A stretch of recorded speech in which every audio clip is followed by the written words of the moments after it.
Good evening everyone. Welcome to investor education programme. हम बस 5 minute और रुकेंगे और उसके बाद हम वेबिनार स्टार्ट करते हैं।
Hello Pallav sir.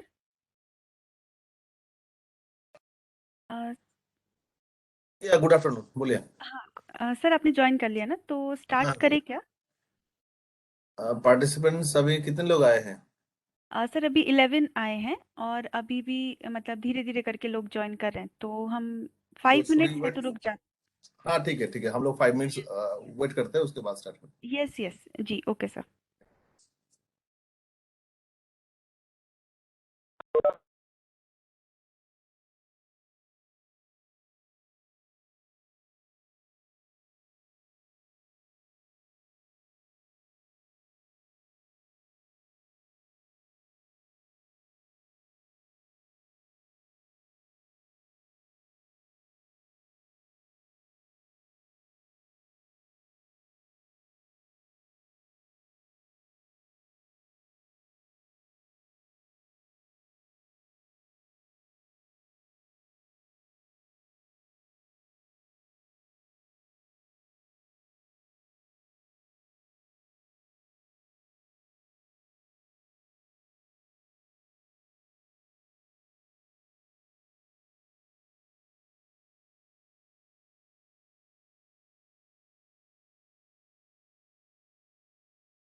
सर काफ़ी पार्टिसिपेंट्स ने ज्वाइन कर लिया है, तो हम स्टार्ट कर सकते हैं एक बार वेबिनार। ठीक है, ओके, वी कैन स्टार्ट। हाँ, so good evening everyone, welcome to investor education program organised by NCDEX and SEBI. तो ये हमारी एक एजुकेशनल सीरीज रहती है न्यू और इन्वेस्टर्स के लिए। तो आज के हमारे वेबिनार का टॉपिक है कैश एंड कैरी, जिसको हम ब्याज ब्याज बदला भी बोलते हैं। और इस टॉपिक पे हमें और एजुकेट करने के लिए और इस टॉपिक पे डिस्कशन के लिए हमारे साथ SEBI which is securities and exchange board of India से भी स्पीकर हैं mister Pallav sir, who is manager with SEBI. तो सर हमें पहले थोड़ा कमोडिटीज़ मार्केट के बारे में ब्रीफ करेंगे और उसके बाद सर सेबी के जो इनिशिएटिव्स हैं जो कि इन्वेस्टर को प्रोटेक्ट करने के लिए होते हैं, जो उनकी जो भी ग्रीवेंस रिड्रेसल मैकेनिज्म जो भी सेबी प्रोवाइड करता है, तो सर उसके बारे में भी हमें बताएंगे। So sir over to you, आप स्टार्ट कर सकते हैं। One second.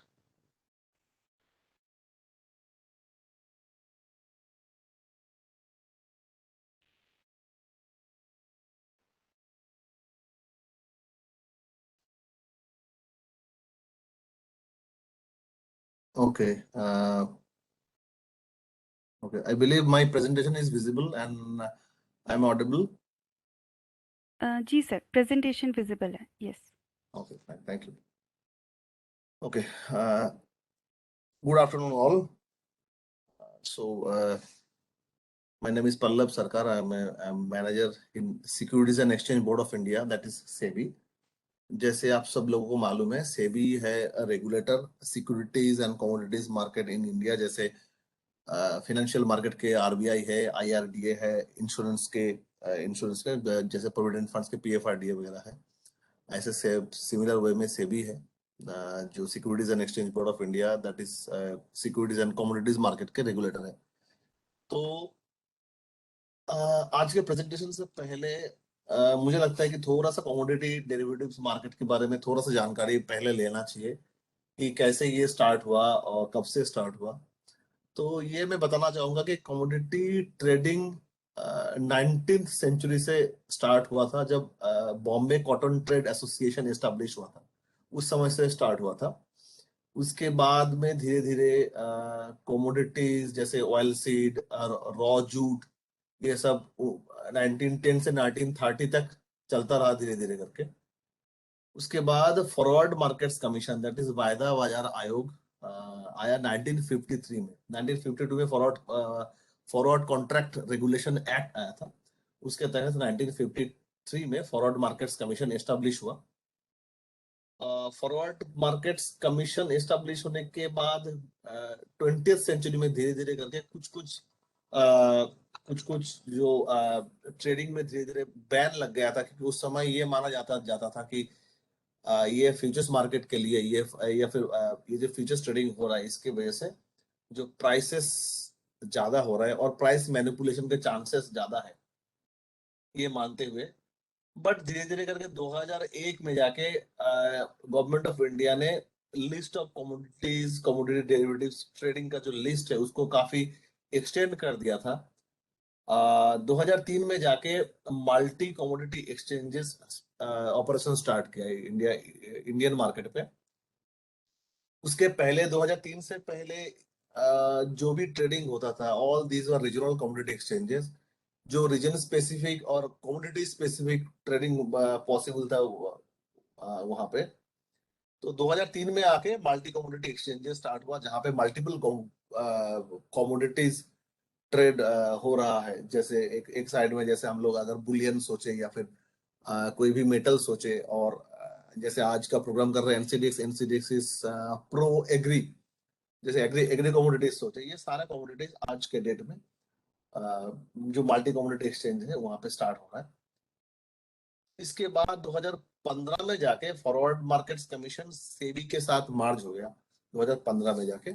तब से अब अभी जो है ये सेबी के परव्यू में है, ये commodities and securities market SEBI के परव्यू में है।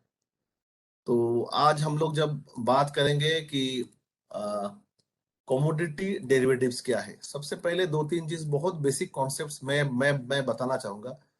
ये है कि जैसे 1992 में आया है सेबी सेबी के एक्ट के हिसाब से सेबी का प्राइमरी ऑब्जेक्टिव तीन होता है। एक तो है to regulate the securities market, जो ये सिक्योरिटीज मार्केट को रेगुलेट करना। Securities market that includes commodities also. अब सिक्योरिटीज मार्केट के अंदर कमोडिटीज भी होता है, तो securities market not only means securities और stocks bonds, that also includes commodities. तो सेबी के जो मैंडेट में दूसरा मैंडेट है to protect the interest of investors. Investors का जो इंटरेस्ट है उसको प्रोटेक्ट करना। और तीसरा होता है promote the development of securities market. ये जो पूरा मार्केट है इसका डेवलपमेंट करना। तो कैसे करते हैं ये सब हम लोग धीरे धीरे करके देखेंगे। दो तीन चीज मैं बहुत बेसिक चीज में बताना चाहूंगा इसके लिए कि कमोडिटी और कमोडिटी डेरिवेटिव्स में क्या क्या डिफरेंसेस है। कमोडिटी है जो कमोडिटीज ट्रेड होता है उसको हम लोग बोल सकते हैं कमोडिटी। और हम लोग जब मंडी में जाते हैं या फिर नॉर्मल मार्केट में जाते हैं, यहाँ पे हम लोगों को जो चीजें दिखने को मिलता है, जो चीज हमें स्पॉट मार्केट बोल सके, जहाँ पे हम लोग डायरेक्ट पैसा देके खरीदते हैं चीजें, उसको हम लोग स्पॉट मार्केट बोल सकते हैं। उसके साथ ये कमोडिटी डेरिवेटिव्स का क्या डिफरेंस है। तो डेफिनेशन के हिसाब से ये बोला जाता है कि commodity derivatives means a contract for the delivery of such goods as may be notified by central government, number one. और number two है for differences which derives its value from prices or indices of the piece of such underlying goods। और हम लोग बहुत सरल तरीके से ये सोच सकते हैं कि एक अंडरलाइन जो कमोडिटी होता है, जो भी कमोडिटी होता है, उससे जो वैल्यू डिराइव करते हैं उसको हम लोग कमोडिटी डेरिवेटिव्स बोलते हैं। तो बेसिक एक चीज हम लोग क्लियर कर ले कि आज के डेट में जैसे आज आज एनसीडीएक्स में एनसीडीएक्स के साथ हम लोग प्रोग्राम कर रहे हैं, तो एनसीडीएक्स में कमोडिटी ट्रेड नहीं होता है। कमोडिटी डेरिवेटिव्स कॉन्ट्रैक्ट्स ट्रेड होते हैं। कमोडिटी डेरिवेटिव्स कॉन्ट्रैक्ट्स यहाँ पे बाई और सेल कर सकते हैं आप एक्सचेंज के प्लेटफॉर्म पे, which ultimately may lead to delivery of particular commodities. जो इसका मतलब ये है कि जो आप अगर positions end of the contract तक ओपन रखते हो तो आपको डिलीवरी देना या डिलीवरी लेना पड़ सकता है। Otherwise most of the contracts are cash settled. Okay, आज के डेट में अराउंड 40 कमोडिटीज है जो एक्सचेंज में ट्रेड होता है। ठीक है, तो इसमें और भी बहुत सारा जो टेक्निकल इश्यूज है, आई बिलीव एक्सचेंज का जो रिप्रेजेंटेटिव है वो बात करेंगे। तो जिसको आप में से आप आज के पार्टिसिपेंट्स में जिसमें से भी इक्विटी डेरिवेटिव्स मार्केट पे थोड़ा बहुत आइडिया है या फिर पहले काम कर चुके शेयर मार्केट पे, या फिर आप ट्रेड करते हो खुद, या फिर किसी ब्रोकर के साथ जुड़े हो, या फिर कोई इंटरमीडिएट के साथ साथ साथ जुड़े हो, तो उनके लिए ये जानना बहुत जरूरी है कि इक्विटी डेरिवेटिव्स मार्केट के साथ कमोडिटी डेरिवेटिव्स मार्केट का क्या डिफरेंसेस होता है। सबसे पहले डिफरेंस अगर हम लोग जो बात करते हैं वो है अंडरलाइन। इक्विटी डेरिवेटिव्स मार्केट में अंडरलाइन क्या होता है। अंडरलाइन स्टॉक्स होता है, बॉन्ड होता है, या फिर शेयर्स होता है। कमोडिटी डेरिवेटिव्स मार्केट में अंडरलाइन होता है कमोडिटी, पर्टिकुलर कमोडिटी जो काफी प्राइस सेंसिटिविटी जिसका काफी हाई है, जिसका सोफिस्टिकेटेड लेवल ऑफ पार्टिसिपेशन अगर हम लोग सोचे तो वो काफी लो है। क्यों? क्योंकि पार्टिसिपेंट्स कौन रहेगा इसके लिए कमोडिटी डेरिवेटिव्स मार्केट में।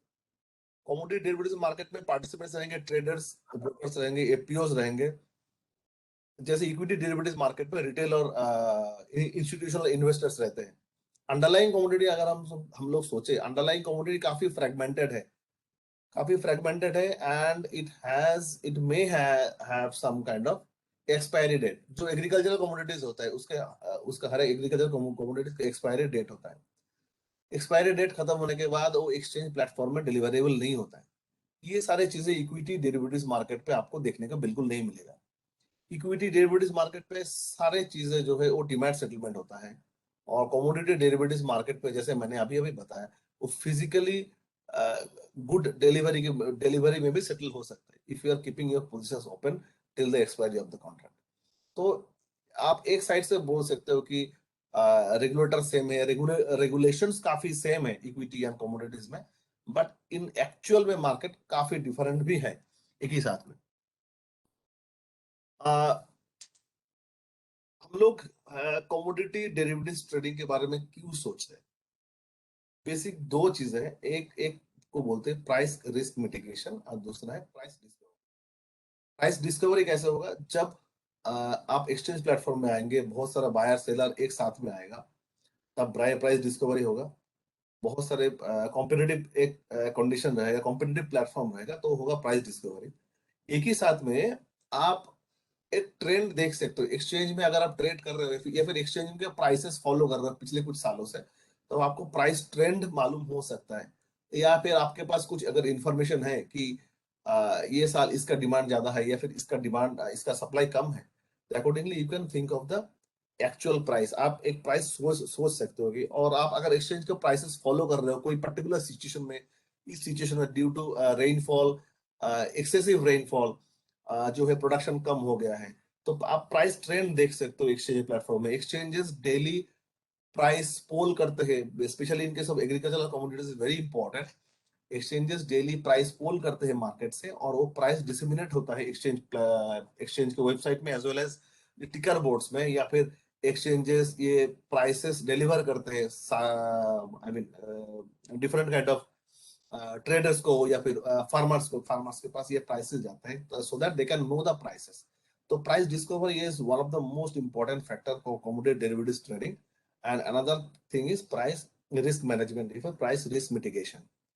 प्राइस रिस्क मिटिगेशन क्या है? हम लोग आज आज के डेट में जो भी सोचे, कुछ भी खरीदने के सोचे या फिर कुछ भी बेचने के लिए सोचे, तो हमारे सामने सबसे ज्यादा चैलेंज क्या है? सबसे ज्यादा चैलेंज है प्राइस का मालूम नहीं हम लोगों को। हम लोग को ये मालूम नहीं कि 6 महीने के बाद क्या होने वाला है प्राइस।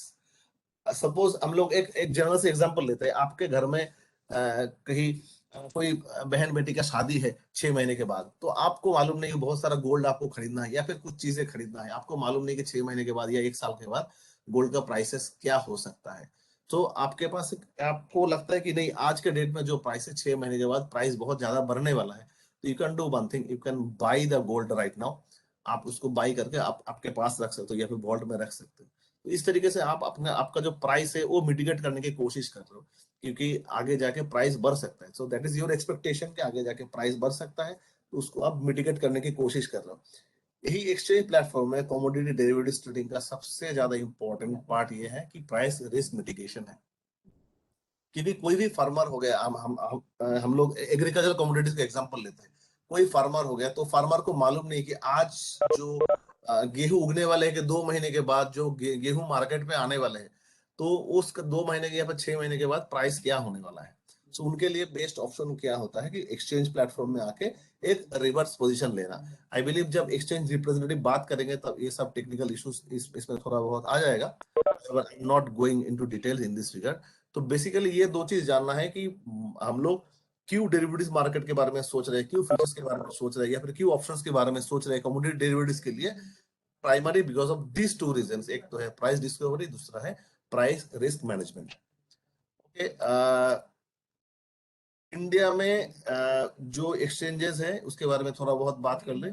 एनसीडीएक्स है आज जो जिसके साथ हम लोग प्रोग्राम कर रहे हैं। एनसीडीएक्स है national commodity and derivative exchange limited. इसके सिवा एमसीएक्स है multi commodity and exchange, multi commodity exchange of India limited. MCX is kind of pro Boolean and pro metal. जो सबसे ज्यादा ट्रेडिंग एमसीएक्स में बुलियन मेटल में होता है। हाउएवर एमसीएक्स में थोड़ा कुछ कुछ एक दो दो एग्री कमोडिटीज भी है। और NCDEX as I earlier told, NCDEX में सबसे ज्यादा एग्री कमोडिटी सबसे ज्यादा ट्रेडिंग होता है।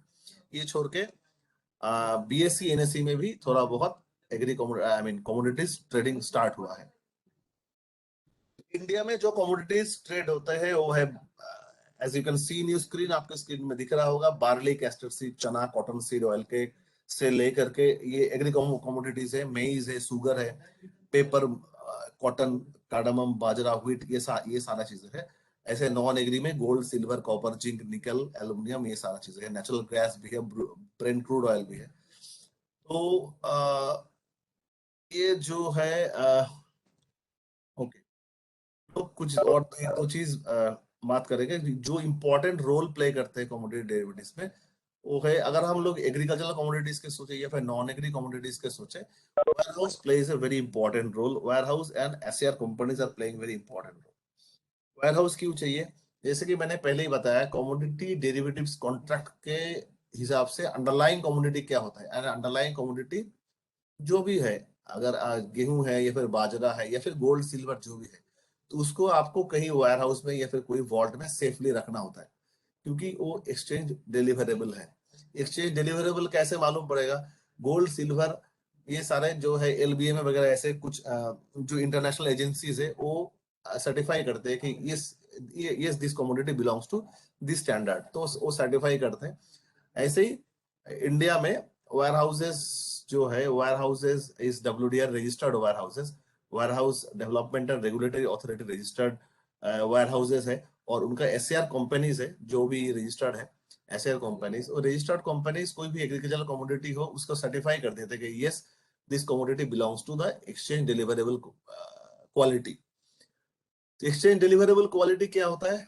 जो एक्सचेंज का जो कॉन्ट्रैक्ट स्पेसिफिकेशन होता है, आज आज के डेट में आप एनसीडीएक्स में साइट में जाके देखेंगे, गेहूं या फिर बाजरा या फिर बार्ली या फिर चना, इसका सारे जो कमोडिटीज ट्रेड होता है एक्सचेंज के प्लेटफॉर्म में, उनका कॉन्ट्रैक्ट स्पेसिफिकेशन होता है। उस कॉन्ट्रैक्ट स्पेसिफिकेशन में ये क्लियरली मेंशन होता है कि ये कमोडिटी जो है एक्सचेंज में डिलीवरेबल है, इसका क्या क्वालिटी होना चाहिए। जब एसेइंग के लिए जाता है कोई भी कमोडिटी, तो उसका वो सर्टिफिकेट आता है, yes this commodity belongs to this category. That means कि ये कैटेगरी में है, मतलब ये एक्सचेंज में डिलीवरेबल है। और उसके साथ उसका एक्सपायरी डेट भी रहता है कि यस एसआर कंपनी ये लिख के देगा कि 6 मंथ्स तक ये क्वालिटी रहने वाला है, 6 मंथ के बाद ये क्वालिटी डिटोरिएट हो जाएगा, खराब हो जाएगा, तब जाके वो एक्सचेंज में डिलीवरेबल नहीं रहेगा। तो इस तरीके से इम्पोर्टेंट पार्ट प्ले करते हैं warehouse service providers and ये quality testing labs. Price pooling agencies, specially for the agricultural commodities, price pooling agencies play very important role. Exchanges daily 2 बार market different kind of market participants में से prices पोल करते हैं, और पोल करने के बाद उनका जो एवरेज प्राइस है वही एक्सचेंज में डिसिमिनेट होता है, और उसके बेसिस पे हम लोग daily price as well as final settlement price पे अराइव होते हैं। तो ये जो है मेन जो की फीचर्स था ये मैंने बोल दिया है। अब मैं कुछ एक दो चीज और बोलना चाहूंगा, ये है one of the thing is warehouses में जब गुड्स रखते हैं तो वेयर हाउस में से वेयर हाउस रिसिप्ट मिलता है, that can also be traded.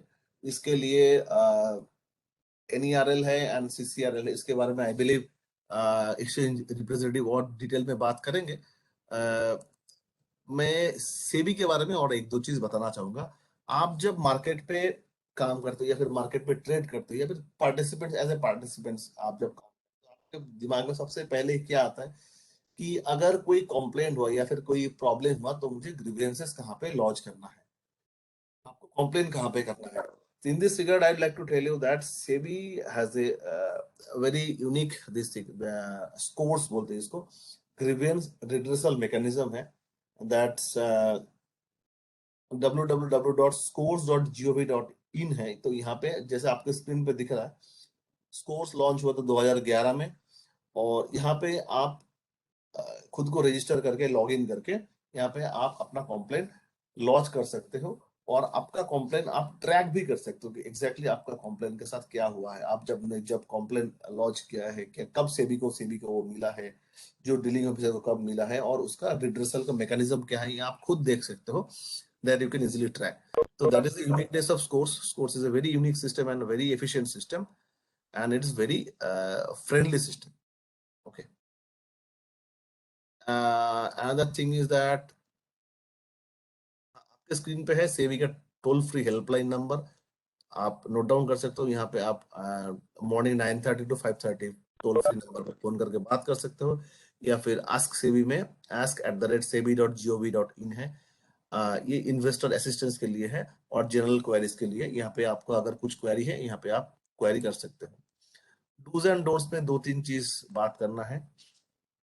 Dos and don'ts में सबसे इंपॉर्टेंट है, आप सेबी का रजिस्टर्ड इंटरमीडियरी से बहुत बहुत तरह के, जैसे ब्रोकर से लेकर के डिपोजिटरी से लेकर के डिपोजिटरी पार्टिसिपेंट से लेकर के सब तरीके का जो सेबी रजिस्टर्ड इंटरमीडियरीज है, आप जब भी मार्केट पे कुछ भी काम कर रहे हो तो आपको सेबी रजिस्टर्ड इंटरमीडिएट के साथ ही काम करना है। आपका केवाईसी नॉर्म्स ऑलवेज अपडेट रखना है, आपका केवाईसी फॉर्म्स में ऑलवेज अपडेट रखना है, ताकि आपके अकाउंट में जो भी ट्रेडिंग हो रहा है, जो भी अपडेट हो रहा है, वो हमेशा आपको मिलता रहे। आपका ईमेल आईडी एंड आपका फोन नंबर हमेशा अपडेट रखना है। और हाँ, registered your email ID and जैसे मैंने बताया कि आपको रखना रखना होता है। एंड दो तीन इंपॉर्टेंट चीजें हैं। अगर आप एज ए इन्वेस्टर अगर आप मार्केट पे आ रहे हो, आपको बहुत आई मीन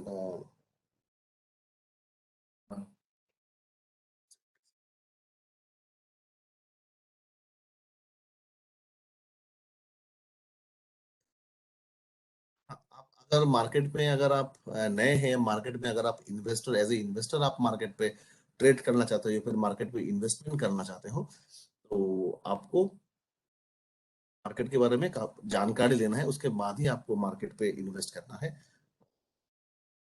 दो तीन चीजें और मैं बताना चाहूंगा regarding investment advisers, SEBI registered investment adviser से and SEBI registered research analyst से हमारे पास काफी सारे कॉम्प्लेन्ट्स आते हैं, जहाँ पे ये कॉम्प्लेन्स आता है कि कोई एक एंटिटी ने मुझे कॉल किया है, फिर कोई एंटिटी ने मुझे ईमेल भेजा है ये बोल के कि मैं सेबी रजिस्टर्ड इन्वेस्टमेंट एडवाइजर हूँ और मैं आपको इन्वेस्टमेंट एडवाइस देना चाहता हूँ, उसके बदले में मुझे इतना कमीशन लेना है, या फिर ऐसा इस तरीके का बहुत सारा कॉम्प्लेक्स आते रहते हैं हमारे पास। आपको एक चीज जानना है कि ये सारी चीजें में आपको ध्यान देने से पहले सबसे पहले आपको सेबी के जो वेबसाइट है sebi.gov.in, वहां पे जाके आपको सारे सेबी रजिस्टर्ड इंटरमीडियरीज के नाम मिल जाएंगे, डिटेल्स मिल जाएगा। तो आपको किसी को भी ट्रस्ट करने से पहले एक बार पहले वेरीफाई कर ले कि ये वाकई में ये कोई सेबी रजिस्टर्ड इंटरमीडियरी है। और आपको आप जब मार्केट पे आ रहे हो, मार्केट पे रूमर्स में बिलीव मत करो। आपको मार्केट पे रूमर में बिल्कुल बिलीव नहीं करना है। कहाँ पे इन्वेस्ट करना है या कहाँ पे इन्वेस्ट नहीं करना है, ये आपका खुद का डिसीजन है। तो आपको फुल इंफॉर्मेशन के साथ, फुल जानकारी के साथ आपको मार्केट पे इन्वेस्ट करना है। That's it from my side, thank you very much.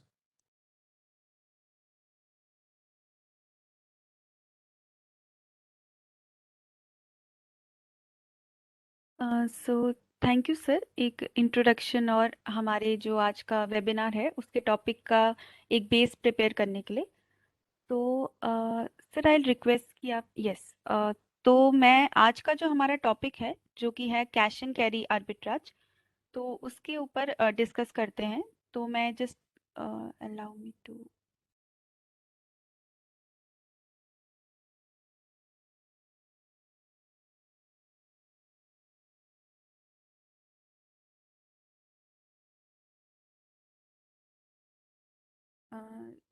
तो yes, I hope my screen is visible to you all. Yes, you are visible.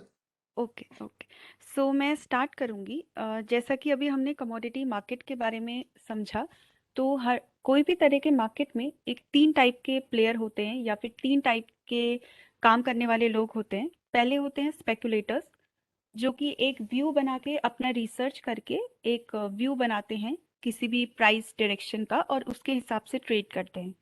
दूसरे होते हैं हमारे हेजर्स, ये वो लोग होते हैं जिनका उस कमोडिटी की वैल्यू चेन से एक्चुअल में कोई रिलेशन होता है, जैसे कि हमारे फार्मर्स हो गए या हमारे प्रोसेसर्स हो गए या उसको आगे और प्रोसेस करने वाले कोई एंड यूज़र हो गया। तो वो होते हैं हमारे हेजर्स, जो कि अपना फिजिकल मार्केट का रिस्क को मिटिगेट करने के लिए एक्सचेंज प्लेटफॉर्म पे आते हैं। और तीसरे टाइप के हमारे जो प्लेयर होते हैं वो होते हैं आर्बिट्राजर्स। तो आज का जो हमारा टॉपिक है कैश एंड कैरी आर्बिट्राज का, तो उसमें हम आर्बिट्राज के बारे में समझेंगे कि आर्बिट्राज होता क्या है। अगर हम सिंपल लैंग्वेज में देखें तो आर्बिट्राज का मतलब होता है कोई भी चीज़ है उसको एक मार्केट से खरीद के दूसरे मार्केट में बेचना। जहाँ पे वो कम भाव में मिल रही है वहां से खरीद के हम उसको दूसरे मार्केट में जाके बेच दें, और इसके बीच का जो डिफरेंस होता है उसी को एक आर्बिट्राज कैप्चर करने की कोशिश करता है। तो आर्बिट्राज में ये चीज़ है कि जो भी आप कोई चीज़ खरीद रहे हैं तो उसको साइमल्टेनियसली आपको एक मार्केट से खरीद के दूसरे मार्केट में बेचना होता है, तभी वो एक आर्बिट्राज होता है। अगर मैंने आज कोई चीज़ खरीदी और उसको रख दिया, फिर 2 महीने बाद किसी दूसरी जगह बेचा, तो वो काइंड ऑफ एक स्पेकुलेशन है कि मैं कुछ एक व्यू बना के उसको हम ट्रेड कर रहे हैं। सो जो भी मार्केट पार्टिसिपेंट या आर्बिट्राज अपॉर्चुनिटी का यूज़ करते हैं या जो आर्बिट्राज करते हैं, उनको हम आर्बिट्राजर्स बोलते हैं। एंड आर्बिट्राजर्स जो होते हैं वो किसी भी मार्केट में इक्विलिब्रियम मेंटेन करने में हेल्प करते हैं। जैसे अभी अगर हम देखें तो एक स्पॉट मार्केट या यानी कि एक जो फिजिकल मार्केट है वो है, और एक है फ्यूचर मार्केट। तो कभी भी जब इन दोनों मार्केट के बीच में जो गैप है वो कैरी से ज़्यादा होता है, तो आर्बिट्राजर्स आके उसको एक इक्विलिब्रियम प्रोवाइड करते हैं कि जहाँ पे वो कमोडिटी सस्ती मिल रही है वो वहाँ से खरीद के जहाँ पे वो कमोडिटी महंगी बिक रही है वहाँ पे बेच देते हैं। तो इस तरह से जहाँ से वो खरीदना शुरू करते हैं और जहाँ पे वो बेचते हैं, तो एक कुछ टाइम के बाद वो एक इक्विलिब्रियम पे आ जाता है, और जो कि एक मार्केट को स्मूथ चलने में हेल्प करता है। सो आर्बिट्राजर्स एक मार्केट की एफिशिएंसी को बढ़ाते हैं और उसमें एक इक्विलिब्रियम मेंटेन करने में हेल्प करते हैं। तो आर्बिट्राज का अगर हम देखें तो दो टाइप के आर्बिट्राज हैं, फ्यूचर टू फ्यूचर आर्बिट्राज और कैश टू फ्यूचर आर्बिट्राज। तो इनके बारे में हम आगे समझेंगे। तो सबसे पहले हम बात करते हैं future to future arbitrage. Future to future मतलब कि आपने फ्यूचर प्लेटफॉर्म यानी एक्सचेंज के प्लेटफॉर्म में, जैसे एक्सचेंज में हर महीने की एक्सपायरी के कॉन्ट्रैक्ट चलते हैं, जैसे जून एक्सपायरी, जुलाई एक्सपायरी, अगस्त और सितंबर। तो अगर आप कभी जुलाई एक्सपायरी में जुलाई के कॉन्ट्रैक्ट का कोई भी कमोडिटी का हम यहाँ पे एग्जांपल ले लेते हैं। जैसे मान लीजिए आपने चना या आपने सरसों लिया, तो आपने जुलाई एक्सपायरी का सरसों खरीद के उसको अगस्त एक्सपायरी में बेच दिया, और एक महीने के बाद, और आपने ये देखा कि जुलाई कॉन्ट्रैक्ट अगर मान लीजिए 6,000 पे चल रहा है, और जुलाई के बाद अगस्त कॉन्ट्रैक्ट चल रहा है 6,100 पे। आपको दिखा कि 2 महीने के बीच में 100 रुपीज़ का गैप है, और आपने उसमें बीच में अपने खर्चे जोड़े, जैसे कि वेयर हाउसिंग और डिलीवरी चार्ज और जो एक्सचेंज की जो फीस लगती है वो जोड़ के भी अगर आपको दिख रहा है कि हाँ एक डिफरेंस बच रहा है, तो आपने इस मंथ खरीद के नेक्स्ट मंथ बेच दिया, तो उसको हम फ्यूचर टू फ्यूचर आर्बिट्राज बोलते हैं। तो इसका हमने यहाँ पे एक एग्जाम्पल लिया है। जैसे किसी भी कमोडिटी में आपने जुलाई एक्सपायरी का कोई लॉट खरीदा 6,200 पर क्विंटल के प्राइस पे। कोई भी एग्रीकल्चर कमोडिटी में एक मेजर खर्चा जो होता है वो है उसकी स्टोरेज का खर्चा, उसकी वेयर हाउसिंग का खर्चा। आपने उस स्टॉक को 30 दिन रखा, तो आपने उसका खर्चा जोड़ लिया 15 रुपए। फिर आपने देखा कि जब आप उसको डिलीवर करेंगे तो उसमें भी एक स्मॉल अमाउंट ऑफ खर्चा आएगा, तो उसको भी हमने जोड़ा। फिर एक्सचेंज का जो ब्रोकरेज लगता है और रिस्क मैनेजमेंट फीस लगती है, तो ये सारी कॉस्टिंग जोड़ के मैंने देखा कि 32 रुपीज़ का खर्चा है, और मैंने जो खरीदा था 6,200 पे, तो मैं उसमें खर्चा जोड़ के वो हमारा टोटल आया है 6,200, 6,232, यानी कि 6,232 रुपये। और जो अगला महीना जो चल रहा था वो चल रहा था 6,200 ये 35 रुपये। तो हमने ये देखा कि बीच में हमें 53 रुपये का फायदा हो गया। तो उस चीज को एक श्योर शॉर्ट आर्बिट्राज बोलते हैं, जो कि बस 2 महीने के बीच के गैप को हमने कैप्चर करने की कोशिश करी। तो जब भी हम, जैसे ये कुछ एक एग्जाम्पल है फ्यूचर टू फ्यूचर आर्बिट्राज का, कि जैसे अभी जो हमारा नियर मंथ है अगर वो नेक्स्ट मंथ से कम में चल रहा है, और हम उसमें खर्चा जोड़ के, ये जो भी आर्बिट्राजर होता है वो ये देखता है कि उसकी वेयर हाउसिंग कॉस्ट और सारी कॉस्टिंग जोड़ने के बाद क्या उसको इस मंथ खरीद के नेक्स्ट मंथ बेचने में कोई फायदा है या नहीं। तो इस हिसाब से आर्बिट्राजर्स वर्क करते हैं, और इस तरह से वो मार्केट में एक इक्विलिब्रियम मेंटेन करते हैं। फ्यूचर टू फ्यूचर आर्बिट्राज करते हुए हमें कुछ चीज़ों का ध्यान रखना होता है। सबसे पहली चीज़ है वैलिडिटी ऑफ गुड्स, यानी ईडीडी। जैसा कि अभी सर भी बता रहे थे कि जो भी एग्रीकल्चर कमोडिटी है उसकी एक पर्टिकुलर एक्सपायरी डेट होती है। जैसे अगर हम मस्टर्ड का एग्जाम्पल लें तो उसमें 6 महीने की एक्सपायरी है। मान लीजिए आज मैंने कोई भी अपना मस्टर्ड का स्टॉक किसी वेयर हाउस में रखा, तो मैं उसको सिर्फ 6 महीने तक उस फ्यूचर प्लेटफॉर्म में डिलीवर करने का राइट होता है। क्योंकि एग्रीकल्चर कमोडिटी एक हाईली पेरिशेबल कमोडिटी है, तो वो बहुत ज़्यादा टाइम तक हमारे वेयर हाउस में नहीं रह सकती। तो जब भी आप फ्यूचर टू फ्यूचर आर्बिट्राज करें, तो हमें ये देखना बहुत ज़रूरी है कि इस मंथ कितने मटेरियल की एक्सपायरी है। अगर कुछ बहुत ज़्यादा एक्सपायरी है तो बहुत हाई चांसेस हैं कि आप जो इस मंथ स्टॉक खरीदेंगे वो आपको एक्सपायरी का आएगा। दैट मीन्स कि आपको जब उसकी डिलीवरी आएगी तो आप उसको अगले मंथ बेच नहीं पाएंगे, आपको उसको वेयर हाउस से बाहर लेके ही जाना होगा। तो वैलिडिटी ऑफ गुड यानी जो ईडीडी स्टॉक है उसका हमें एक बार ध्यान रखना होता है फ्यूचर टू फ्यूचर आर्बिट्राज करते हुए। दूसरा ये हमारा पीएनडी स्ट्रक्चर जो होता है, जैसे प्रीमियम और डिस्काउंट स्ट्रक्चर जो होता है स्पेशली मेज के केस में, जो कि कई बार चेंज होता रहता है, तो हमें वो भी देखना होता है कि हमारी लोकेशन का प्रीमियम या डिस्काउंट कुछ चेंज हुआ है कि नहीं। दूसरी चीज़ है लोकेशन फैक्टर। और तीसरी है फर्दर कॉन्ट्रैक्ट्स में लिक्विडिटी, कि अगर मान लीजिए मैंने एक जुलाई मंथ का खरीदा है और मुझे दिसंबर मंथ का बेचना है और मुझे उसके बीच में डिफरेंस भी दिख रहा है, बट अगर फार मंथ जो कि दिसंबर मंथ है उसमें लिक्विडिटी ज़्यादा नहीं होगी तो एक रिस्क रहता है कि वो आर्बिट्राज कंप्लीट नहीं हो पाएगा। फिर हम बात करते हैं कैश टू फ्यूचर आर्बिट्राज की, जिसको हम नॉर्मल उसमें ब्याज बदला भी बोलते हैं। इसमें हम क्या करते हैं, जैसे कोई भी कमोडिटी है वो मंडी से खरीद के यानी स्पॉट मार्केट से खरीद के उसको फ्यूचर मार्केट में डिलीवर करना। तो इसमें क्या होता है कि जो स्पॉट मार्केट और हमारा फ्यूचर मार्केट है उसके बीच का डिफरेंस जब वो ज़्यादा होता है, हमारी कॉस्ट ऑफ कैरी से भी ज़्यादा, तो तब आप ये स्ट्रैटेजी कर सकते हैं कि आप मंडी से कोई स्टॉक खरीद के, बीट मस्टर्ड, ग्वार और बीट टर्मरिक और एनी कमोडिटी, आप उसको मंडी से खरीद के एनसीडीएक्स वेयर हाउस में डिलीवर कर सकते हैं। तो नॉर्मली जो है फ्यूचर का जो प्राइस होता है वो होता है हमारा spot price plus cost of carry normally case में, कि अभी का जो स्पॉट प्राइस है उसमें हम कैरी ऐड करते हैं जैसे वेयर हाउसिंग कॉस्ट या उसमें इंटरेस्ट कॉस्ट लोग ऐड करके, वो होना चाहिए हमारा, आइडियली हमारा फ्यूचर प्राइस होना चाहिए। पर कई बार ऐसा होता है कि हमारा फ्यूचर प्राइस उस कैरी से थोड़ा ज़्यादा होता है, तो वहाँ पे एक अपॉर्चुनिटी बन जाती है आर्बिट्राजर्स के लिए कि वो मंडी से कोई भी स्टॉक खरीद के वेयर हाउस में लगा सकते हैं। एंड कैश एंड कैरी में सबसे पहले अगर हम कैश एंड कैरी का देखें तो इसमें यही है कि जो फ्यूचर मार्केट है वो ज़्यादा ओवर प्राइस है एज कम्पेयर टू स्पॉट, और तो हम फिजिकल से खरीद के उसको फ्यूचर्स में सेल कर देते हैं और मेच्योरिटी के टाइम उसकी डिलीवरी वेयर हाउस में दे सकते हैं। फिर एक आता है रिवर्स कैश एंड कैरी। इसमें ये होता है कि जो हमारा फ्यूचर मार्केट है वो अंडर प्राइस है स्पॉट से। जैसे मान लीजिए अभी कोई प्रोसेसर है, उसके पास अभी बहुत सारा स्टॉक पड़ा हुआ है और उसको ये दिख रहा है कि आने वाला जो मंथ है वो इस स्पॉट प्राइस से काफ़ी नीचे चल रहा है।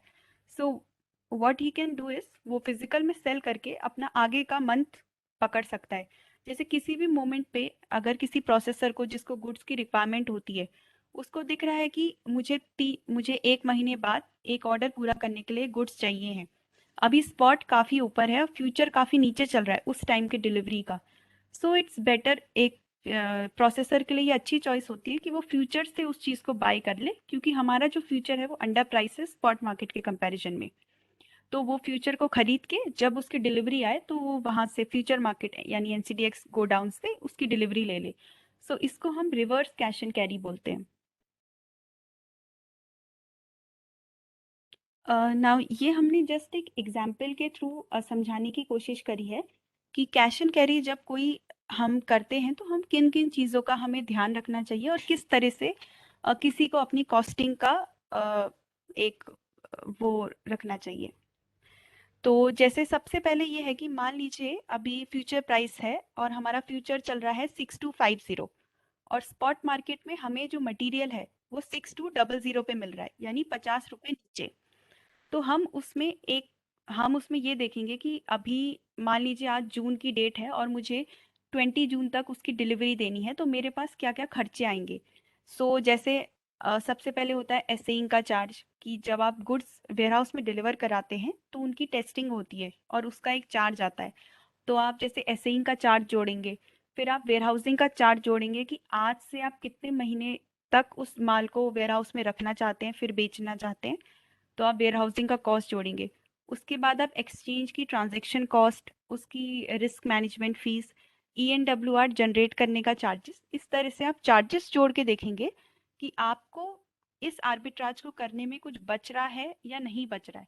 जैसे इस एग्जाम्पल में अगर हम देखें तो हमें जून के मंथ में 50 रुपए बच रहे हैं, और उस 50 में से भी हमारा जो खर्चा है वो करीब करीब 35 रुपीज का आ रहा है।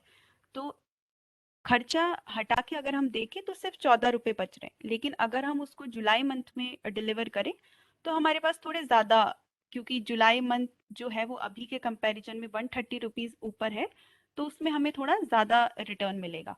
तो इस तरह से आर्बिट्राज जो है ये एक प्योर प्रॉफिट मेकिंग स्ट्रेटेजी है। इसमें आप बस जो बीच का डिफरेंस होता है उसका फायदा उठाने की कोशिश करते हैं। सिंपली जहाँ पे सस्ता है वहां से खरीद के जहाँ महंगा है वहां बेच देना। तो इस तरह से लोग जो आर्बिट्राजर्स हैं वो अपनी कॉस्टिंग जोड़ के इसमें देखते हैं कि उन्हें कुछ रिटर्न है या नहीं है, और अगर रिटर्न उनके अकॉर्डिंग ठीक रहता है देन वो इस चीज को आर्बिट्राज को करते हैं। एंड आर्बिट्राज की जो अपॉर्चुनिटी है ये मार्केट में हमेशा नहीं रहती है, कभी कभी आती है और उसी को फास्ट से आर्बिट्राजर्स कैप्चर कर लेते हैं और फिर कुछ टाइम में मार्केट अपने इक्विलिब्रियम पे आ जाता है। अब जब हम कैश टू फ्यूचर आर्बिट्राज का हम कर रहे हैं, कैश एंड कैरी कर रहे हैं, तो हमें ये देखना होता है क्वालिटी ऑफ मटेरियल का। क्योंकि जैसे एक्सचेंज में अगर आपको कोई चीज़ डिलीवर करनी है तो उसमें पहले से एक सेट डिफाइंड क्वालिटी होती है कि इस क्वालिटी का ही स्टॉक डिलीवर होगा।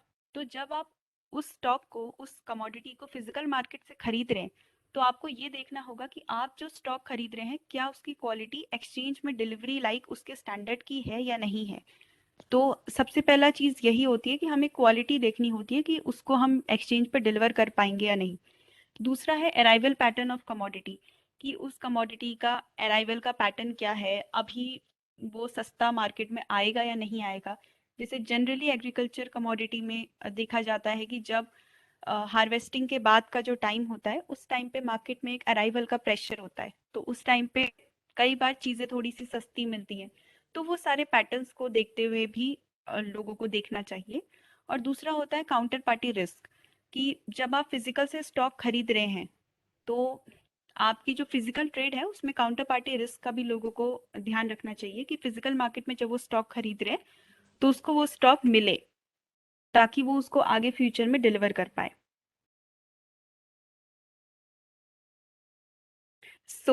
जैसे अगर हम ये एक शॉर्ट सा एक हमने सिंपल सा प्रोसेस समझाने की कोशिश करी है कि जब हमें एनसीडीएक्स वेयर हाउस में अपना स्टॉक डिलीवर करना होता है तो हमें क्या नॉमिनल से स्टेप करने होते हैं। तो जब आपने उसमें सेल पोजीशन बनाई है तो आप ऑनलाइन के थ्रू एक वेयर हाउस में स्पेस बुक कर लेते हैं। तो जैसे कोई भी सेलर है जिसको अपने गुड्स को वेयर हाउस में डिलीवर करना है, तो सबसे पहले वो गुड्स को एज पर जो कॉन्ट्रैक्ट स्पेसिफिकेशन है उसके अकॉर्डिंग उसकी सॉर्टिंग एंड ग्रेडिंग कर सकता है। उसके बाद वो वेयर हाउस की space online warehouse space book करके अपना ट्रांसपोर्ट अरेंज करके वेयर हाउस तक पहुंचा सकते हैं। फिर वेयर हाउस के गेट में हर बैग की 100% सैम्पलिंग होती है। हर बैग से सैंपल लिया जाता है और उसकी टेस्टिंग की जाती है कि वेदर ये क्वालिटी स्पेसिफिक जो हमारे स्टैंडर्ड्स हैं उसमें फॉल करता है या नहीं। उसके बाद उसकी एक ENWR, electronic warehouse negotiable receipt generate होती है, और उसके बाद वो जो गुड्स है वो कमोडिटी एक्सचेंज के वेयर हाउस में डिपॉजिट हो जाते हैं। और ENWR जो आपकी रिसिप्ट आई है इसके थ्रू आप बैंक से फंडिंग भी ले सकते हैं अपने गुड्स को एज अ कोलेट्रल रख के।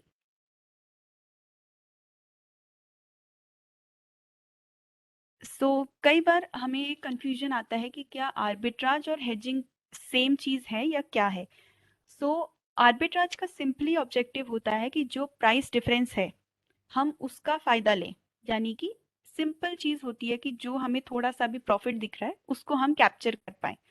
जबकि हेजिंग में हमारा ऑब्जेक्टिव ये होता है कि हमारे जो प्रॉफिट मार्जिन है, हमारे बिजनेस के जो प्रॉफिट मार्जिन है, हम उसको प्रोटेक्ट करें। जो हमारा रिस्क है, हमारी पोजीशन से जो रिस्क अराइज हो रहा है उस चीज को हम कम कर पाए, ना कि प्रॉफिट बनाना। हेजिंग का ऑब्जेक्टिव सिर्फ इतना है कि जो हमारी पोजीशन के उससे किसी को भी, प्रोसेसर को या फार्मर को जो रिस्क है वो उस रिस्क को थोड़ा सा कम कर पाए। आर्बिट्राज और हेजिंग दोनों का ऑब्जेक्टिव अलग होता है। So that will be about the cash and carry या ब्याज बदला जिसे हम बोलते हैं।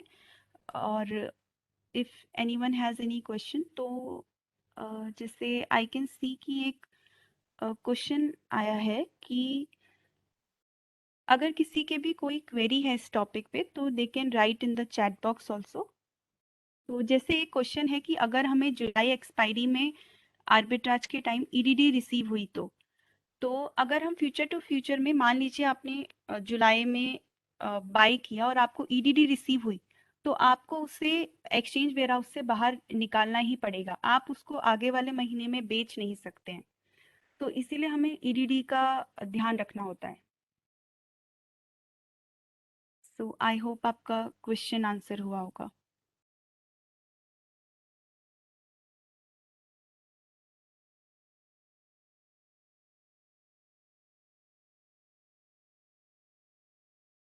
सर ईडीडी का जैसे आप जैसे ये श्योर शॉट नहीं कह सकते कि ईडीडी आएगा ही आएगा, पर जस्ट फॉर एन एग्जाम्पल अगर आप मान लें कि टूवर्ड्स कॉन्ट्रैक्ट एक्सपायरी के पास आने तक उस मंथ में 6,000 टन की मान लीजिए एक्सपायरी है और ओपन इंटरेस्ट अगर आपको दिख रहा है कि सिर्फ 5,000 ही बचा है तो काफ़ी हाई चांसेस हैं कि आपको जो स्टॉक मैचिंग में लास्ट में जो आपको स्टॉक आएगा वो ईडीडी स्टॉक आएगा।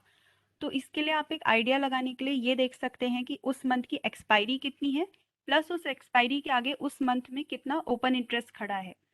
तो उसके थ्रू आप एक थोड़ा आइडिया लगा सकते हैं कि आपको ईडीडी स्टॉक आने का कितना चांस है। जनरली जैसे फ्यूचर टू फ्यूचर आर्बिट्राज है, लोग तब करना प्रेफर करते हैं जब अराइवल का सीजन होता है, फ्रेश अराइवल्स आते हैं और ज़्यादा ईडीडी का स्टॉक पड़ा नहीं होता एक्सचेंज पे।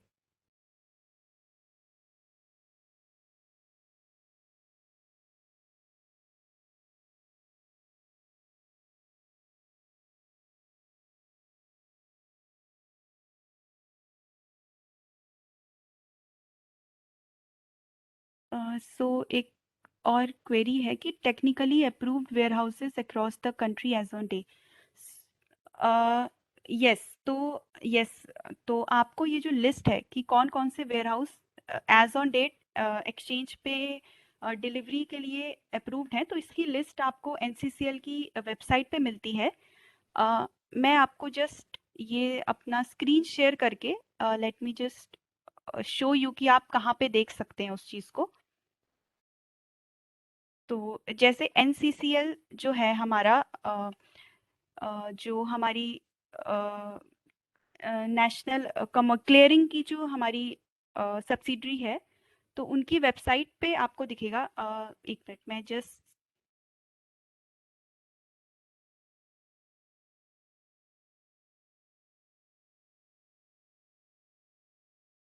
सो जैसे ये जब आप एनसीसीएल की वेबसाइट खोलेंगे तो यहाँ पे आप वेयर हाउसिंग में जाके वेयर हाउस डेटा में क्लिक करेंगे तो आपको ये पेज खुलेगा इस तरह से। तो यहाँ पे जैसे आपको स्टॉक पोजीशंस दिख सकती हैं कि कौन सी कमोडिटी में किस लोकेशन पे कितना स्टॉक पड़ा है।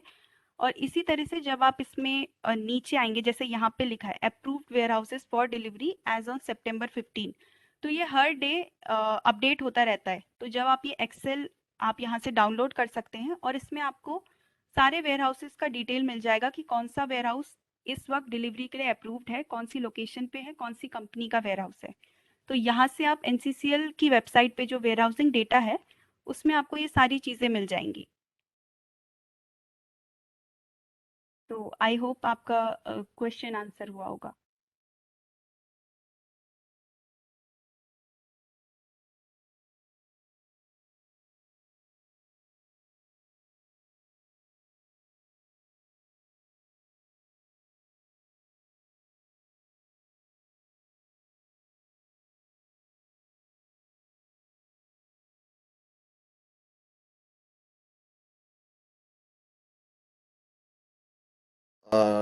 Any question with respect to SEBI or with respect to regulator?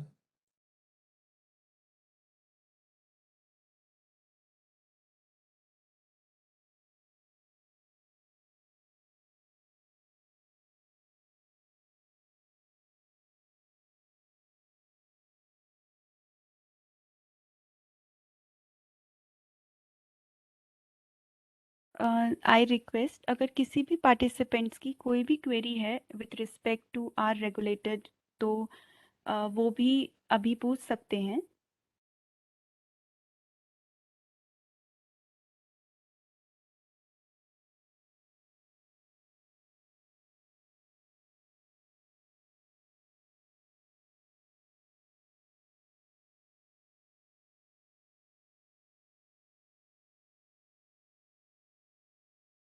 Sure, मैं अपना कॉन्टैक्ट डिटेल्स भी चैट बॉक्स में लिख दूंगी। एंड एक क्वेरी है कि from where can we get the margin information.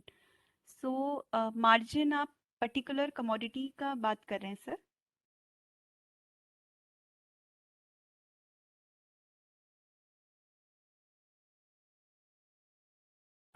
सो अगर हमें कोई भी कमोडिटी के मार्जिन जानने हैं, सो वो हम एनसीडीएक्स की वेबसाइट से जान सकते हैं।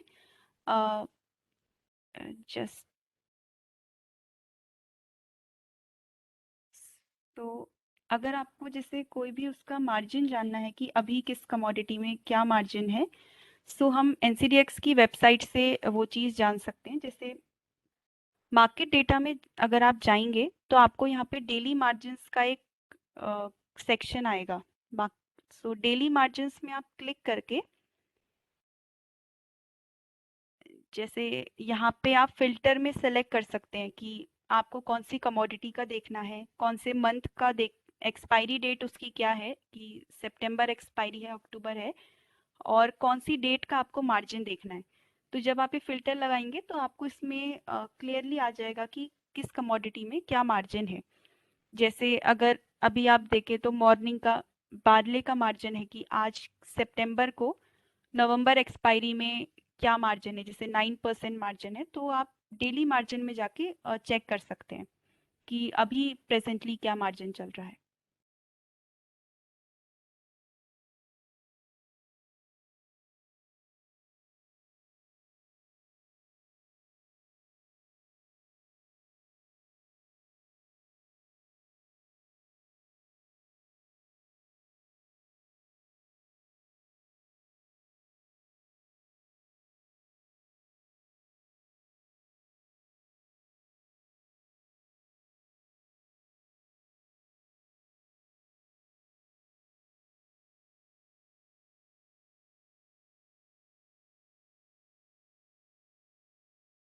सो आई होप आपका क्वेश्चन आंसर हुआ होगा।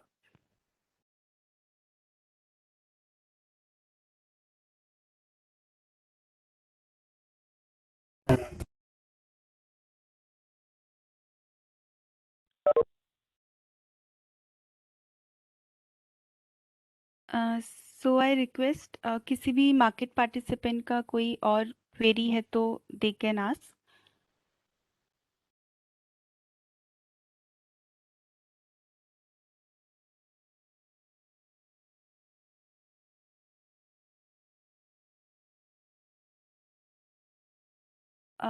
आई थिंक अभी किसी मार्केट पार्टिसिपेंट का कोई क्वेरी नहीं है, बट इन केस किसी का भी कुछ क्वेरी होता है तो दे कैन वो कॉन्टैक्ट अस @ncdx.com पे अपना क्वेश्चन लिख सकते हैं and will be happy to help you.